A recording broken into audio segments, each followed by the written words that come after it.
이주량입니다. 검단 신도시 소식을 전해드리겠습니다. 오늘은 2020년 10월 달이고요. 10월 30일 금요일입니다. 검단 신도시 첫 분양이 재작년 10월 달에 있었습니다. 호반 그때 베르디움 1차가 분양을 했었고, 그 뒤이어서 금호가 분양했고 계속 쭉쭉쭉 해서 2019년도 11월 초서부터 1년 전매 제한에 해제가 돼서 거래가 계속 분양권 거래가 됐고, 지금 벌써 2020년 이제 11월, 하루만 있으면 11월이니까 내일 모레면 1년 차에 들어가면은 옛날 같으면은 일반 과세로 분양권 양도세가 바뀌죠. 분양권 양도세가 2년 지나서 일반 과세로 바뀌게 되면은 이제 나타나는 현상들이, 거래를 매도하시는 분들은 양도세 부담 때문에 이제 실거래가 신고를 하는 그런 추세로 이렇게 막 갑니다. 근데 여기는 6월 달에, 올해 20년 6월 달에 투기과열지구로 지정이 돼서 분양권 거래 양도세가 55%가 됐어요. 50에 지방세 10%니까 55%가 됐고, 이제 이 시점이 지나고 나면서부터 실거래가를 신고를 하려고 하는 이제 프리미엄에 대한 알러지, 양도세에 대한 알러지가 있어서 신고를 해야 되는 그런 하려고 하시는 매수인 분들이 많아집니다. 그래서 금액이 양도세 부분을 하면, 그래서 뭐 3억대 프리미엄이 나오고 그러는 이유가, 여기뿐만이 아니고 저쪽에 뭐 동탄, 미래니 다 이렇게 해서 이런 과정이 있었기 때문에 금액이 이제 프리미엄이 팍 오르죠. 2배가 팍 오르면 매수자들이 이제 또 그거에 대한 적응을 하기까지 시간이 걸릴 겁니다. 요즘 추세가 이제 다운을 안 쓰는 거래 방법으로 많이 가니까, 그렇다고 해서 매도자들이 가져가는 돈은 예나 지금이나 거의 비슷합니다. 보통 피가 3억이다 그러면 호반이나 금호 같은 경우는 한 1억 한 6, 7천을 55%니까 양도세를 내야 되는 경우가 발생하죠. 세금 엄청나게 많이 가져갑니다. 국가에서는 가격 많이 오른다고 그래놓고 결국에는 국가 세금이 전가되는 거는 모르고, 가격이 많이 오르는 부분에 대해서 세금을 많이 가져가니까 그 이상으로 또 가격이 올라버려요. 그런 이 악순환이 계속 되풀이가 되는 거고, 이미 아파트는 뭐 빌라나 이런 뭐 주택이나와 달리 선호도가 굉장히 높은 부동산이란 말이죠. 그래서 젊으신 분들이 특히 이제 신도시 택지개발지구에 아파트를 많이 선호하세요.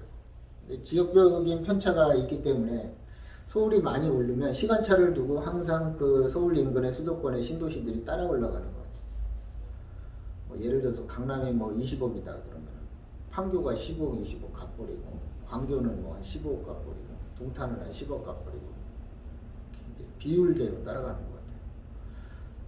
그 중에서도 검단 신도시는 조금 저평가돼 있고, 아직 뭐 2년밖에 안 됐으니까, 입주도 안 했으니까 조금 그나마 빨리 그런 대로 상승을 할 거라는 그런 예상을 좀 해봐요. 제가 뭐 댓글 달아주신 분들 뭐 너무 많이 올랐다고 하시는데 그거하고 관계없이 오릅니다. 본인의 의지하고. 네, 왜 그러냐면 또 지금 제가 6월달 투기과열지구 지정되고 나서도, 여기 검단 신도시가 지정되고 나서 내가 그런 말을 드렸어요. 앞으로는 전세 가격이 많이 오를 거다. 또 코로나가 온 다음에는 제가 어떤 얘기를 했냐면 현금이 실조각이 될 거다. 맞습니다. 지금 그 상황들이 일어나고 있어요. 기준금리가 지금 5%란 말이에요. 0.5%. 5%가 아니고 0.5%. 0.75에서 또 0.25% 낮아졌죠. 국가에서는 코로나 안 그래도 경제가 안 좋아서 돈을 풀어야 되는데 또 코로나 때문에 돈을 많이 풀잖아요. 그러면은 금리 갖고 돈을 풀 수는 없잖아요. 지금은 이제 0%대인데 풀어봐야 효과가 미미하니까. 그래서 재정 지출을 많이 늘리겠죠. 재정 지출을 많이 늘리면 가장 큰 게 SOC 사업이라든지, 또 이번에 보조금들 주는 그런 쪽으로 많이 늘릴 겁니다. 그런 가운데 그 SOC 사업을 좀 주목해 볼 필요가 있어요. 옛날에는 지방 균등 발전이라고 하고 지방에 많이 줬습니다. 우선권을. 지금 밑에 내려가면 제가 항상 누누이 얘기하지만 지방에 내려가 보면 고속도로 다 깔려 있어요. KTX 다 깔려 있어요. 할 것도 별로 없어요. 고속도로 많이 뚫어야 나무값도 많이 싸지고 하는데 지금 참나무값도 많이 비싸요. 고속도로 안 뚫으니까. 대신에 그동안 역차별을 당했던 수도권 쪽에 개발이 집중될 거다. SOC 사업들이. GTX, ABC. GTX D 노선 발표도 되고 내년에 상반기에 그런 것들이 좀 앞당길 것 같고 검단 신도시는 2023년에 테리간 고속도로가 처음으로 서울하고 연결이 계획이고 24년에 인천 지하철 계양역에 와 있는 연장선이 검단 신도시를 거쳐서 갈 겁니다. 24년에 완공 계획에 있고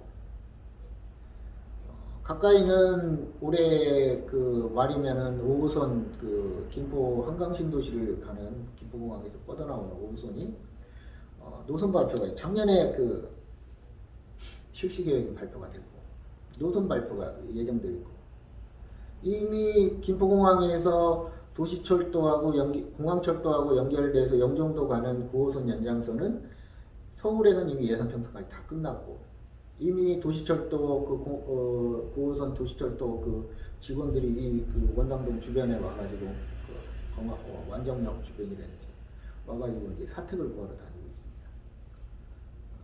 9호선에 대한 파급 효과는 5호선보다 굉장히 클 거라고 생각을 해요. 9호선은 서울에 있는 9개 지하철 노선 중에 황금 노선이라고 부르는 거고 강남을 질러가는 건데 제가 느낌이 그 GTX D 노선하고 비슷할 거라는 생각이 들어요. 공항을 김포공항으로 해가지고 마곡지구까지 포함해서 하남에서 출발을 해가지고 뭐 삼성을 거치든 뭐 강남을 거쳐서 여의도 거쳐서 오겠죠. 그리고 김포공항에서는 5호선하고 같이 검단신도시를 통해서 한강신도시까지 가는 게 하남에서 김포를 잇는 GTX D 노선의 기본 그 컨셉인 것 같아요. 국토부에서. 물론 뭐 인천시에서는 뭐 여기도 해보고 저기도 놓고 싶어 하겠죠. 이거는 인천시 사업이 아니에요. 국책 사업이란 말이죠. 경기도, 인천, 서울이 머리를 맞대고 노선을 조정을 할 건데 제가 보기에는 아까 말씀드린 하남에서 김포 가는 게 가장 기본적인 컨셉이다. 중간에 김포공항까지 오겠죠. 마곡지구가 있으니까. 여러 가지 말이 있지만 제 개인적인 생각은 그렇게 올 것 같아요. 검단신도시, 한강신도시. 그리고 9월 달에 검단신도시 1단계 그 특화구역을 그 선정, 예비사업자로 선정이 됐습니다. 검단신도시의 굉장한 호재죠. 코로나 때문에 매수 우위였던 시장이 갑자기 또 그거 발표돼서 매도 우위로 또 바뀌었어요. 그러고 나니까 매도인들이 들어와서 산다 그러고 자기 집 팔고 그런 경향으로 바뀌었고 전세 뭐 것도 없이 전세 시장도 전세도 많이 이상으로 많이 나오진 않을 것 같아요. 서울에서부터 전세 가격이 높아지면서 시작된 그 이게 한 10년 전, 12년 전 상황하고 비슷한 것 같아요. 그러면 또 가격이 올라갈 겁니다. 전세 가격은 또 주택 가격을 올릴 거고. 정부로서는 아주 어마어마한 딜레마에 빠질 거예요. 해는데도 올라가니까, 규제를 하는데도. 뭔가를 잘못 짓고 있는 거예요. 세금을 올려서 주택 가격을 잡겠다고 했는데 오히려 그 세금이 주택 가격을 올리고 있는 상황이 돼버린 거예요. 뭔가 좀 깊게 생각을 해야 될 부분인 것 같아요. 잘하고 있고 잘못하고 있는 걸 따지는 건 아니고 일어나는 현상을 얘기를 하는 겁니다. 그렇게 지금 검단신도시는 분양권이 거래가 되고 있고 지금 상황은 조금 소강 상태로 갈 거다. 그리고 이제 또 어느 순간 임팩트가 있으면 또 매수가 그 다음에 달라붙고 하면서 이제 거래가 조금씩 되고, 기존의 그 분양권 보유자들은 전세 가격이 얼마 안 나오니까 에이, 월세를 낸지 전세를 줄까 이런 판단을 하고 있다가 전세 가격이 많이 높아지니까 보니까 또 2년 거주 요건, 비과세는 2년 거주 요건이 붙는단 말이에요. 들어와서 살려고 하시는 분들이 많아지는 거죠. 그러다 보니까 분양권도 많이 없고, 그러면 또 다시 가격이 더 올라가겠죠. 지금 상황이 그렇습니다. 그 롯데 컨소시엄에서 그 선정된 그 넥스트 컴플렉스 특화 구역이 아까 저번 달에 제가 말씀드렸듯이 그 광교 신도시에 가면, 제가 수원에 있다 왔으니까 광교 신도시에 가면 그 한화 갤러리아 그 백화점, 한화 그 주상복합, 또 컨벤션 센터, 그렇게 들어서는 거를 모델로 맞는 것 같아요. 그래서 제가 필수 시설에 대한 거, 그 아울렛이 들어오면은 멀티플렉스 영화관 들어오고, 뭐 대형 서점이고 문화센터고 컨벤션 센터, 키즈 테마파크, 스포츠 테마파크 이런 게 들어온다고 필수 시설 6종이 이렇게 있는데, 이거는 지구단위 그게 포함이 돼서 이거 필수 시설을 집어넣고 나머지들을 설계를 하겠죠. 필수 시설에 대한 자세한 세부 계획도 지구단위 계획에 나와 있을 거고. 한마디로 얘기하면 엄청 좋아진다는 얘기예요. 인천, 수도권 서쪽에 제일 큰 신도시, 검단 신도시. 이게 캐치플레이라고 그랬잖아요. 제가 저번 달에. 한강 신도시가 5만 6천 세대인데 검단 신도시 7만 5천 세대고 좀 크죠. 아니 30% 이상이. 또 서울에 근접하고, 김포공항하고 근접하고, 영종도 공항하고 근접하고. 코로나가 아니라 그러면은 굉장히 좋은 조건들이 됐을 건데, 코로나에서 가장 크게 타격을 받은 그 산업이 항공산업인 것 같아요. 그럼에도 불구하고 굉장히 좋은 조건으로 갈 거다. 다음은 검단 신도시 실거래가 그 건수에 대해서 말씀을 드릴게요. 아까 금방도 말씀을 드렸지만 이제는 조금 소강 상태로 갈 거다. 그동안도 많이 됐기 때문에 9월 달에 금호가 9건 됐고 10월 달에 1건이 됐습니다. 그래서 1년 전매제한 풀리고 나서 1년 동안 총 321건이 거래가 됐어요. 세대수가 아닙니다. 이게 정확히 건.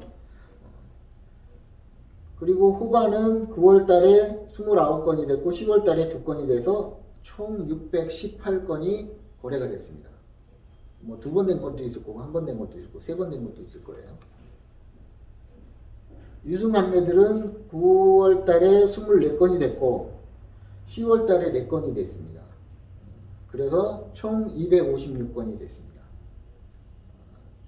조금 9월 달까지 거래 건수가 좀 있다면 10월 달서부터는 이제 아까도 제가 말씀드렸듯이 그런 환경 때문에 조금 거래가 소강 상태가 될 거다. 유승이 조금 많이 됐네요. 유승이 조금 그 프리미엄이 좀 낮다 보니까 그런 부분으로 거래가 쏠린 건 영향이 있는 것 같아요.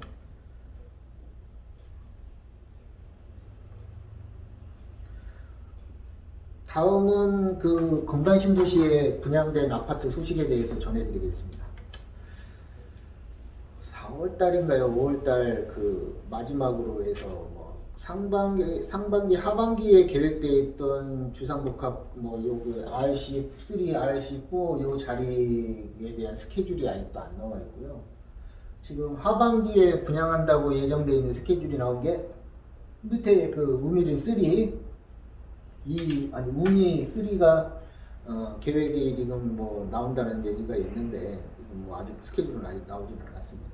요즘 추세가 투기과열 지금 묶이고 나서 상황이 조금 그러다 보니까 기업들이 분양을 계속 미루고 있는 그런 타이밍이 여기뿐만이 아니고 수도권 전체에 그런 기운들이 느껴지는데, 일반 분양 시장은 이제서부터 조금 안 좋은 상황이 될 겁니다. 서울을 제외하고는.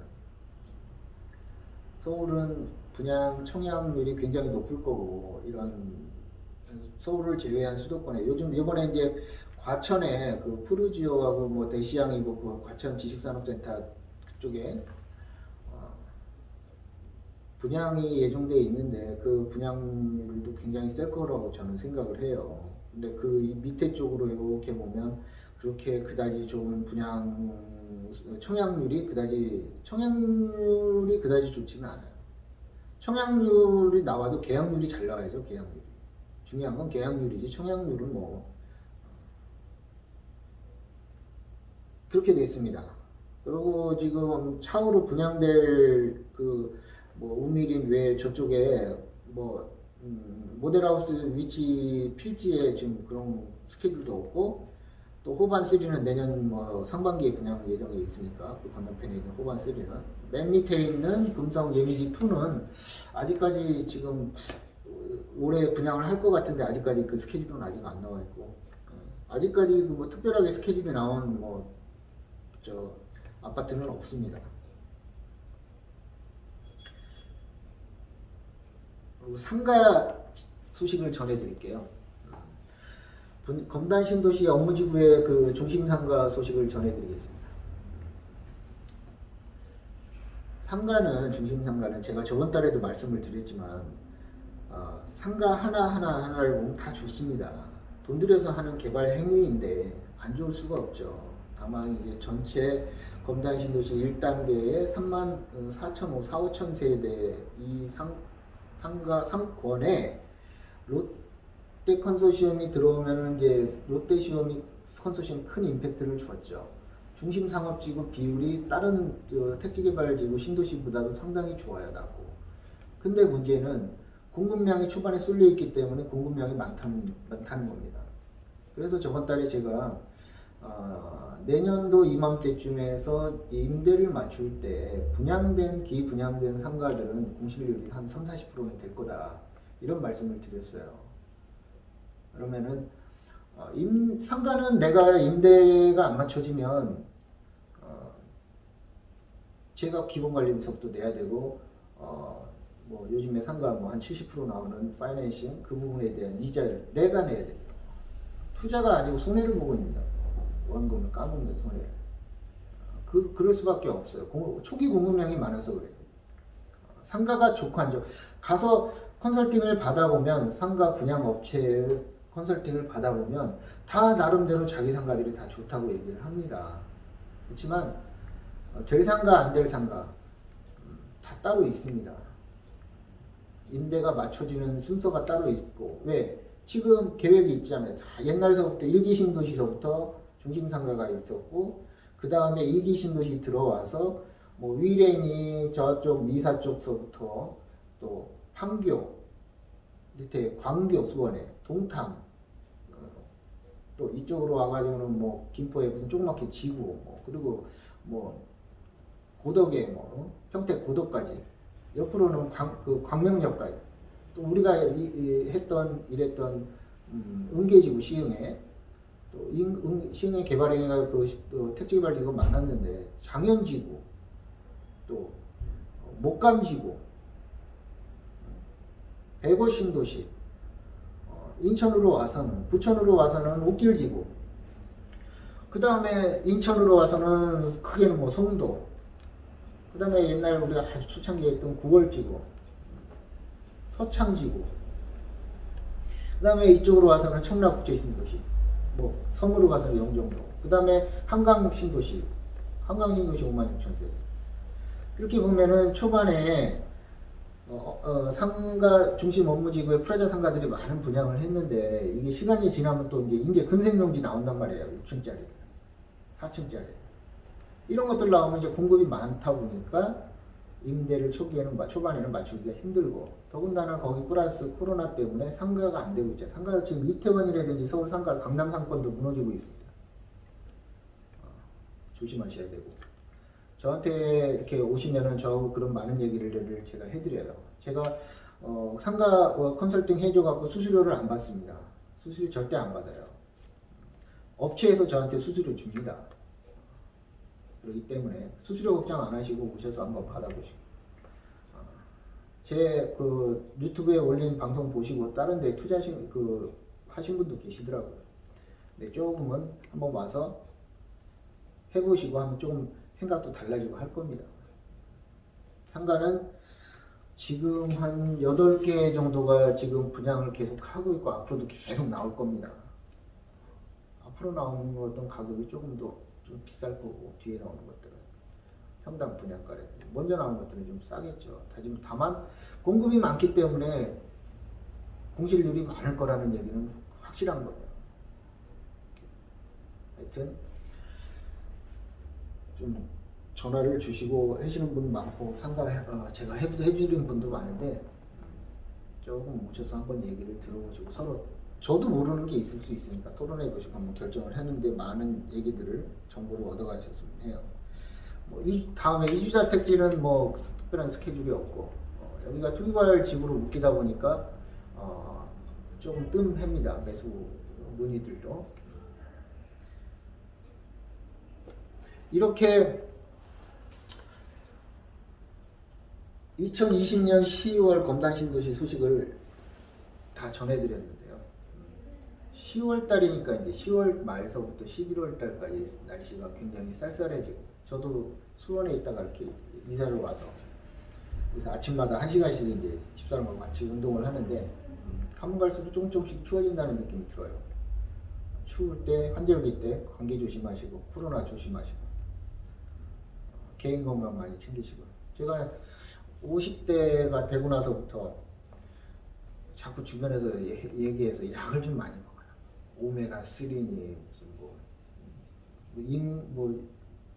술 담근 것도 많이 먹게 되고 인삼, 홍삼은 기본이고 자꾸 많이 먹는데 건강이 좀 많이 안 좋은 거죠. 아침에 운동을 하고 나니까 굉장히 몸이 가뿐하고 좋습니다. 여러분도 운동하시고 여건이 저가 안 돼서 못했는데 여건 되신 분들은 꼭 운동을 한번 해보세요. 정신 건강도 맑아지고 환절기 때 감기, 코로나 특히 조심하시고 유럽 같은 경우에는 팬데믹이 다시 온다, 2차 팬데믹이 온다 이런 말도 나오는데 이 방송을 보시는 부동산 사장님 분들, 검단 신도시에 또 우리 계약자분들 따로 방송을 보시는 시청하시는 분들 건강하시고 행복하길 바랍니다. 감사합니다.